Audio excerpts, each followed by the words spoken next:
Hello friend, welcome to समर्पण study channel. तो आज मैं आपको 12th की फिजिक्स के कुछ इम्पोर्टेंट क्वेश्चन कराऊंगा जो बोर्ड 2023 के लिए महत्वपूर्ण होंगे। तो एक बार पुनः मैं वेलकम टू समर्पण study channel. Please subscribe, like, share and comments. यदि आप हमारे चैनल पर नए हो तो चैनल को सब्सक्राइब कर दें, वीडियो को लाइक पूरी देखें तथा लाइक कर दें, और वीडियो यदि अच्छी लगे तो हम दोस्तों के साथ शेयर करते हैं और एक एक प्यारा सा कमेंट कर दें। ठीक है, तो चलते हैं हम अपने टॉपिक की ओर। पहला हमारा टॉपिक है, आज मैं बता देता हूँ आपको कि आज मैं आपको क्या पढ़ाने वाला हूँ। तो आज मैं आपको पाठ एक भौतिक विज्ञान कक्षा 12 के लिए, पाठ एक भौतिक विज्ञान कक्षा 12 के लिए जो बहुत ही ज़्यादा इम्पोर्टेंट होने वाले प्रश्न है बोर्ड 2023 के लिए, बोर्ड 2023 के लिए। तो हम पढ़ेंगे आज विद्युत आवेश। विद्युत आवेश, विद्युत आवेश किसे कहते हैं, इससे बोर्ड में बहुत बहुत पर क्वेश्चन भी पूछा जाता है और ये मूल रूप से ये आधार वाला प्रश्न है, बेसिक क्वेश्चन है, ये आपको याद होना चाहिए भौतिक विज्ञान का। तो इसका उत्तर है बहुत विद्युत आवेश किसे कहते हैं, इसका उत्तर है विद्युत आवेश किसी पदार्थ का वह गुण है या वह आंतरिक गुण है जिसके कारण उसमें विद्युत एवं चुंबकीय प्रभाव उत्पन्न होते हैं। यानी क्या है, विद्युत आवेश किसी पदार्थ का वह गुण है या आंतरिक गुण है, यानी किसी जो कोई वस्तु है उसका वह आंतरिक गुण है। क्या है आवेश? आंतरिक गुण है, प्लस का या माइनस का आंतरिक गुण है। ठीक है, जिसके कारण उसमें विद्युत एवं चुंबकीय प्रभाव उत्पन्न होता है, यानी जिसके कारण उसके चारों ओर विद्युत क्षेत्र उत्पन्न हो जाता है और उसके चारों ओर चुंबकीय क्षेत्र उत्पन्न हो जाता है। विद्युत आवेश कहलाता है, वह क्या कहलाता है, उसका गुण विद्युत आवेश कहलाता है। इसे क्यू से दर्शाते हैं। विद्युत आवेश को किससे दर्शाते हैं? विद्युत आवेश को क्यू से दर्शाते हैं। ऐसा कहीं है, किससे दर्शाएंगे? विद्युत आवेश को क्यू से दर्शाते हैं। राशि, विद्युत आवेश कैसी राशि है? राशियाँ दो प्रकार की होती हैं, बहुत सदिश राशि और अदिश राशि। तो जो जिनमें दिशा दिशा और परिमाण दोनों होते हैं वो तो सदिश राशि होती है, लेकिन विद्युत आवेश की कोई दिशा नहीं होती है, केवल इसमें इसका परिमाण होता है कि 5 coulomb, 6 coulomb, 7 coulomb, 5 micro coulomb. तो ये कैसी राशि है? ये एक अदिश राशि है। कैसी राशि? अदिश राशि है। तथा इसका मात्रक बहुत सारे होते हैं, लेकिन इसका मात्रक जो कूलाम माना जाता है। मात्रक तो इससे बनाए तो बेहतर जा सकते हैं, लेकिन इसका हम ध्यान के रखते हैं, अधिकतर प्रयोग में कूलाम लाया जाता है। ठीक है, इसका सबसे बड़ा मात्रक होता है फेराडे। एक फेराडे बराबर होता है 96,500 कूलाम। ठीक है, ये बहुत बड़ा मात्रक होता है आवेश का। एक फेराडे बराबर 96,500 कूलाम। 500 नहीं होता है, कुछ कम होता है, फिर भी मतलब लगभग में लगा के 96,500 कूलाम कर दिया जाता है। इसकी विमा होती है टी ए, क्योंकि क्यू का मान होता है क्यू बराबर आई ए, क्यू बराबर आई टी, ये फॉर्मूला होता है क्यू बराबर आई टी। तो आई का मान होता है एम्पियर, ए, टी का मान टी। तो क्यू की विमा निकल के आई, वो निकल के आई ए टी।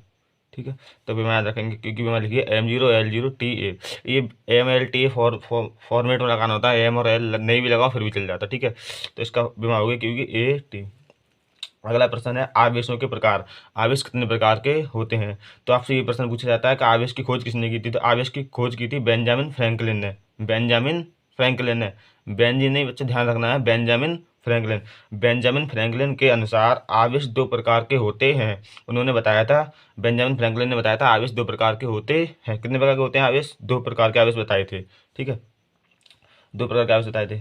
पहला है धनात्मक आवेश। क्या है? धनात्मक आवेश। जिस पदार्थ पर इलेक्ट्रॉन की कमी होती है उसे धनात्मक आवेश कहते हैं। यानी कि कोई पदार्थ है जिस पर इलेक्ट्रॉन की कमी है, अर्थात जिसने, जैसे ये मान लो ये कोई पदार्थ है, इसने इलेक्ट्रॉन किसी दूसरे आवेश को दे दिए हैं, जैसे दे दिए तो इस पर प्लस का चार्ज आ जाएगा। क्या आ जाएगा? प्लस का चार्ज। इसने लिए हैं, इस पर क्या आ जाएगा? माइनस का चार्ज। ठीक है, तो जो कोई पदार्थ दूसरे को आवेश देता है तो उस पर प्लस का चार्ज आ जाता है, और जो लेता है उस पर माइनस का चार्ज होता है। यानी जो देता है वो धनी बनकर अपने आप को अमीर बनकर दिखाता है कि मेरे पास मैंने दिया है, तो वो प्लस बन जाता है। क्या बन जाता है? प्लस। और जो लेता है वो कर्ज में डूब जाता है, उस पर माइनस का चार्ज आ जाता है। तो धनात्मक आवेश होता है जिस पदार्थ पर इलेक्ट्रॉन की कमी होती है उसे धनात्मक आवेश कहते हैं। ऋणात्मक आवेश नंबर 2 पर। ऋणात्मक आवेश क्या होते हैं? जिस पदार्थ पर इलेक्ट्रॉन की अधिकता होती है, यानी कि ज़्यादा होते हैं, जो कोई कर्ज लेता है, उसे ऋणात्मक आवेश कहते हैं। नोट, धनात्मक आवेश वाले पदार्थ का भार वास्तविक भार से कम होता है। जो धना ये नोट पॉइंट है, धनात्मक आवेश जो होता है उस पर धनात्मक आवेश वाले पदार्थ का भार वास्तविक भार से कम होता है। सीधी सी बात है, यानी कोई आवेश है, इस पर पहले इसका पहले वजन 100 किलोग्राम मान लो। अब इसने कुछ इलेक्ट्रॉन इसमें निकल गए तो इलेक्ट्रॉन का कुछ भी वजन होगा, इलेक्ट्रॉन का भी कुछ वजन होगा। ऐसे मान लो कोई आवेश है, ये क्यू आवेश है, इस पे पहले इसका पहला वजन था 100 किलोग्राम, पहला वजन था 100 किलोग्राम। अब जब ये धनात्मक होगा तो इससे कुछ इलेक्ट्रॉन निकलेंगे और इलेक्ट्रॉनों में भी कुछ वजन होगा जो इधर जाएगा, दूसरी तरफ ट्रांसफर होगा तो इलेक्ट्रॉन का वजन घटेगा। तो इसका जो होता है धनात्मक आवेश का मान वास्तविक भार से कम होता है। धनात्मक आवेश का भार यानी वजन वास्तविक भार से कम होता है। तथा ऋणात्मक आवेश वाले पदार्थ का भार, और जो ऋणात्मक होता है यानी जिसमें से माइनस वाला होता है, जो माइनस वाला होता है, जैसे कोई चार्ज है माइनस का, तो इस पे क्या होगा, जब ये माइनस का हुआ तो इसने किसी से इलेक्ट्रॉन लिए हैं तो इलेक्ट्रॉन इस पे आए हैं, तो ऐसा मान लो 100 किलोग्राम था इसका वजन, माना है 100 किलोग्राम होगा, तो इस पे और आएंगे तो वजन इलेक्ट्रॉन का बढ़ जाएगा, तो इसका क्या होगा ऋणात्मक आवेश वाले पदार्थ का भार वास्तविक भार से अधिक होता है। क्वेश्चन नंबर अगला, सजातीय तथा विजातीय आवेश से क्या तात्पर्य है? सजातीय तथा विजातीय आवेश से क्या तात्पर्य है? सजातीय आवेश का मतलब होता है समान, सजातीय आवेश का मतलब क्या होता है? समान। और विजातीय का मतलब क्या होता है? अलग अलग होते हैं, अलग अलग मतलब विपरीत विपरीत, ठीक है। तो देखो, सजातीय तथा विजातीय आवेश से क्या तात्पर्य है, ये प्रश्न पूछा जाता है, आपको भी पता होना चाहिए। सजातीय आवेश मतलब क्या करेंगे, आकर्षण करेंगे या प्रतिकर्षण करेंगे। तो इसके लिए देखो, सजातीय आवेश परस्पर प्लस प्लस प्लस कैसे होंगे? सजातीय समान, प्लस प्लस होंगे या माइनस माइनस होंगे, एक दूसरे को प्रतिकर्षण करते हैं यानी प्रतिकर्षित करते हैं। सजातीय आवेश होंगे तो एक दूसरे को अलग अलग भगाते हैं यानी कि दूर दूर भगाते हैं, तो इसे क्या बोलते हैं? प्रतिकर्षण। तथा विजातीय आवेश, विजातीय यानी कि अलग अलग ध्रुव वाले, एक का प्लस है दूसरे का माइनस है, तो क्या होगा? एक प्लस एक माइनस, दूसरा माइनस पहला प्लस, मतलब दूसरा माइनस ये माइनस ये प्लस, तो परस्पर आकर्षण करते हैं। तो मतलब ये होगा, एक आवेश हमने लिया प्लस का और दूसरा भी लिया हमने प्लस का, तो ये आपस में पास पास नहीं आएंगे, ये दूर दूर भागेंगे, ये इधर को भागेगा ये इधर को भागेगा, ठीक। अब हमने लिया एक प्लस माइनस का लिया और एक प्लस का लिया, तो ये दोनों आपस में पास पास आएंगे। ये हो रहा है प्रतिकर्षण। क्या हो रहा है? प्रतिकर्षण, ठीक है। ये हो रहा है आकर्षण, ठीक ठीक है, समझ में आ गई। अब आवेश, अगला प्रश्न है आवेश का क्वांटमीकरण। आवेश का क्वांटमीकरण को समझाइए। आवेश का क्वांटमीकरण समझेंगे। प्रकृति में आवेश एक निश्चित न्यूनतम मान, प्रकृति में जो यानी ब्रह्मांड में मानो, प्रकृति में आवेश एक निश्चित न्यूनतम मान ई बराबर 1.6 गुणा 10⁻⁻19 कूलाम। ई का मान कितना होता है? सबसे सूक्ष्मतम मान है, न्यूनतम मान है आवेश का, सबसे सूक्ष्मतम मान कितना है? 1.6 गुणा 10⁻⁻19 कूलाम के पूर्ण गुणज। इसमें यही बस बात है, मेन बात यही है, पूर्ण गुणज। पूर्ण गुणज का मतलब होता है पूरी पूरी गुणा के रूप में। क्या होगा? पूरी पूरी गुणा के रूप में होगा, के रूप में हो सकता है, ये भिन्न के रूप में नहीं होगा, अतः इसे आवेश का क्वांटमीकरण कहते हैं। जैसे समझो, कोई आवेश लिया तुमने 5 कूलाम, 5 कूलाम, ये तो हमारा कूलाम में हो गया। हमें लेना है 5 इलेक्ट्रॉन, किसी पदार्थ पर 5 इलेक्ट्रॉन का आवेश है, 5 इलेक्ट्रॉन, तो इसका मतलब 5 इलेक्ट्रॉन मतलब ई, 5 ई। ई का मान हम लगा देते हैं, ई का मान क्या होता है? 5 गुणा 1.6 गुणा 10⁻⁻19, ठीक है। तो ये आ गया हमारा क्यू का मान। ऐसे करना होता है हमें। तो ये जो एन यहाँ पे लगता है, यानी कि इलेक्ट्रॉन का मान पूरे पूरे लगेंगे, 5 6 2 1 7 100 200। अब हम तुम 5/2 3/4 ऐसे नहीं लगाते हैं, ऐसे नहीं लगाएंगे कि क्यू बराबर 3/2 इलेक्ट्रॉन, ऐसे नहीं होगा, ये पूरे पूरे रूप में होंगे। क्यू बराबर एन ई प्लस माइनस, ठीक है, ऐसे लगाए जाते हैं। इसका फॉर्मूला यही समझाएगा। देखो, प्रकृति में आवेश एक निश्चित न्यूनतम मान ई बराबर 1.6 गुणा 10⁻⁻19 के पूर्ण गुणज के रूप में हो सकता है, यह भिन्न के रूप में नहीं होगा, अतः इसे आवेश का क्वांटमीकरण कहते हैं। क्यू बराबर plus minus N E, N बराबर नंबर ऑफ इलेक्ट्रॉन, एन बराबर क्या है, नंबर ऑफ इलेक्ट्रॉन। आप सभी बच्चे चिंता ना करें, मैं इस जो पढ़ा रहा हूँ, जो मेरे नोट्स लिखे हुए हैं, मैं इनकी पीडीएफ बनाकर भी अगर आप कमेंट में कहेंगे तो डाल दूंगा, ठीक है। तो हम चलते हैं अगले टॉपिक की ओर। अगला टॉपिक है हमारा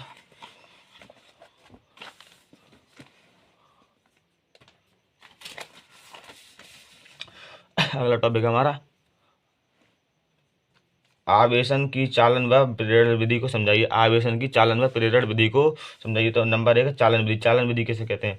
यदि किसी आवेशित चालक को किसी अन्य बिना आवेशित चालक से स्पर्श कराएं या टच कराएं तो बिना आवेशित चालक पर भी आवेश उत्पन्न हो जाता है, उसे चालन विधि कहते हैं। देखो सीधा से समझेंगे दोबारा से, क्या होता है चालन विधि। यानी कि एक चालक है, ये आवेशित है, ये क्या है, आवेशित है। दूसरा चालक है, यह है अनावेशित, यह है आवेशित, यह है अनावेशित, यानी कि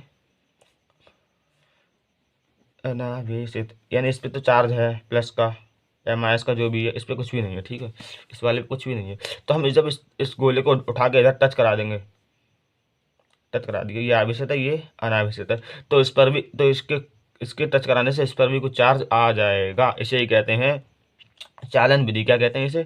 चालन विधि, ठीक है, इसे कहेंगे हम चालन विधि।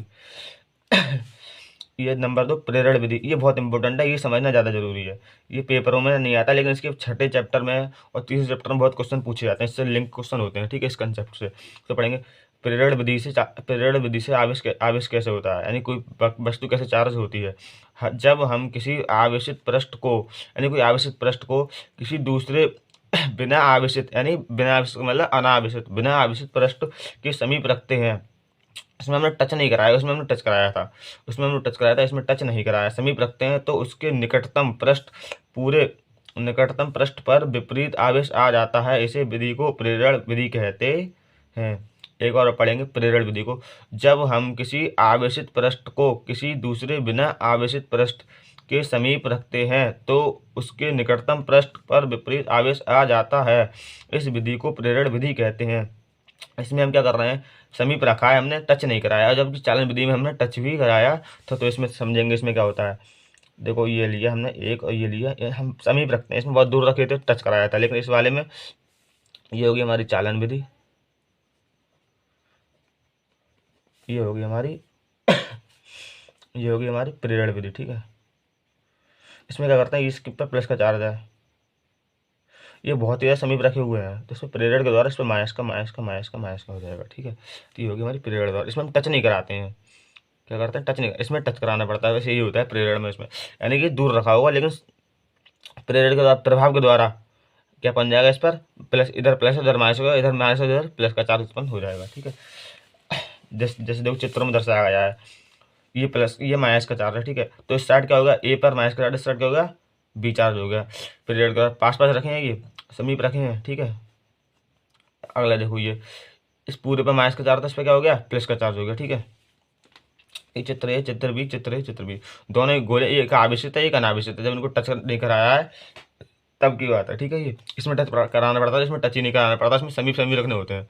अगला टॉपिक पढ़ेंगे चालक अचालक तथा अर्धचालक को समझाइए। चालक अचालक तथा अर्धचालक, ये तो केमिस्ट्री में फिजिक्स में दोनों में पढ़ना पड़ता है बच्चों को, तो इसे देखेंगे ध्यान से, ठीक है। देखो चालक वे पदार्थ जिनमें से सुगमता से अपने से होकर विद्युत आवेश का प्रवाह होने देता है, चालक कहलाते हैं। वे पदार्थ जो लिखो, वे पदार्थ जो सुगमता से अपने से होकर विद्युत आवेश का प्रवाह होने देता है, चालक कहलाता है। यानी जो अपने में से लाइट को आराम से जाने देते हैं, बिना किसी दिक्कत के जाने देते हैं, उसे हम क्या कहते हैं, चालक कहते हैं। जैसे चांदी, अगर यदि हम चांदी के तार लगाएंगे तो इतनी तेज लाइट आएगी, इतनी तेज लाइट आएगी, क्योंकि उसमें प्रतिरोध उत्पन्न नहीं होता है।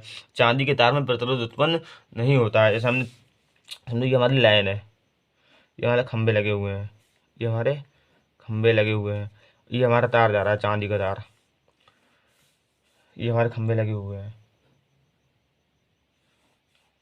ये चांदी के तार जा रहे हैं। तो चांदी के तारों में इतनी इतनी तेज आवेश प्रवाह होता है कि इसमें आवेश प्रवाह होने का मुख्य कारण ये है क्योंकि इसमें क्या नहीं होता है, क्योंकि इसमें रेजिस्टेंस नहीं होता है, रोकने के लिए प्रतिरोध बिल्कुल भी नहीं होता है। इलेक्ट्रॉन गति करते हैं बहुत तेजी से, तो इसमें लाइट इतनी तेज आती है, हमारे घरों में लगे हुए सभी इलेक्ट्रिक उपकरण बहुत जल्दी फूक जाएंगे, बहुत जल्दी बेकार हो जाएंगे। इसलिए हम तारों को नहीं लगाते हैं। दूसरी वजह, ये चांदी बहुत महंगी पड़ती है। तीसरी वजह, चांदी के तारों को अपने देश में चोर नहीं छोड़ेंगे, ठीक है।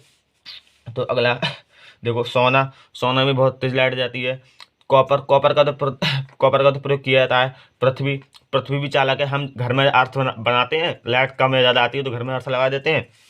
हमने मकान में अपने अर्थ लगा दिया ये, तो इसमें पानी डाल दो, लाइट बढ़ जाती है, घट जाती है। बाहर से इलेक्ट्रॉन ज़्यादा आ रहे हैं तो पृथ्वी के अंदर ही अर्थ लगा दिया है, तो इससे क्या होगा, जितने भी इलेक्ट्रॉन ज़्यादा आएंगे वो पृथ्वी के अंदर चले जाएंगे, कम होंगे तो पृथ्वी से बाहर आ जाते हैं। तो इससे क्या होता है, हमारे घर में लाइट बढ़ती रहती है, बढ़ती घटती रहती है, जैसे जैसी हमें करनी हो वैसी मिलती रहती है। अगला है मानव। मानव शरीर में भी क्या होता है, लाइट चली जाती है, तो ये मानव शरीर भी क्या है, चालक है। अचालक, वे पदार्थ जो अपने से सुगमता से विद्युत आवेश का प्रवाह नहीं होने देते हैं, अचालक कहलाते हैं। जैसे कांच, कांच में होकर लाइट नहीं जाती है, लकड़ी में होकर लाइट नहीं जाती है, रबड़ में होकर लाइट नहीं जाती है, ठीक है। अर्धचालक क्या होते हैं, वे पदार्थ जिनकी चालकता चालकता से कम, यानी जो चालक होते हैं उनसे तो कम होती है, इनकी चालक से तो कम होती है, लेकिन अचालक से अधिक होती है, अर्धचालक कहलाते हैं। जैसे जर्मेनियम, सिलिकॉन, कार्बन, यानी कि इनका आधा आधा काम होता है। यानी चालक से तो ज़्यादा, चालक से तो कम होगी इनकी चालकता, और अचालक से ज़्यादा होगी। तो इसको समझेंगे। देखो, ये है चालक, ये क्या है, चालक, ये है अचालक। तो इनकी चालकता चालक से तो कम होगी, यानी कि अर्धचालक, ठीक है।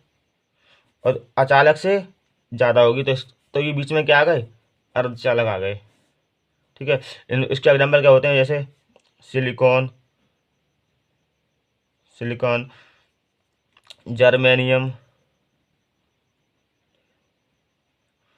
कार्बन, ये सब क्या है, अर्धचालक है। इनकी चालकता वो क्या कहते हैं, चार होती है इनकी बैलेंसी, इनकी बैलेंसी चार होती है, इसलिए इन्हें क्या कहता है, अर्धचालक कहा जाता है। ये आपको ये आपको अर्धचालक सेमीकंडक्टर वाले चैप्टर में भी अच्छे से पढ़ने को मिलेंगे तीनों, ठीक है। धन्यवाद। आज के टॉपिक इतना ही थे। यदि आपको वीडियो अच्छी लगी हो तो वीडियो को लाइक कर दें, चैनल को सब्सक्राइब कर दें, तथा वीडियो को दोस्तों के साथ शेयर कर दें, ठीक। थैंक यू, धन्यवाद।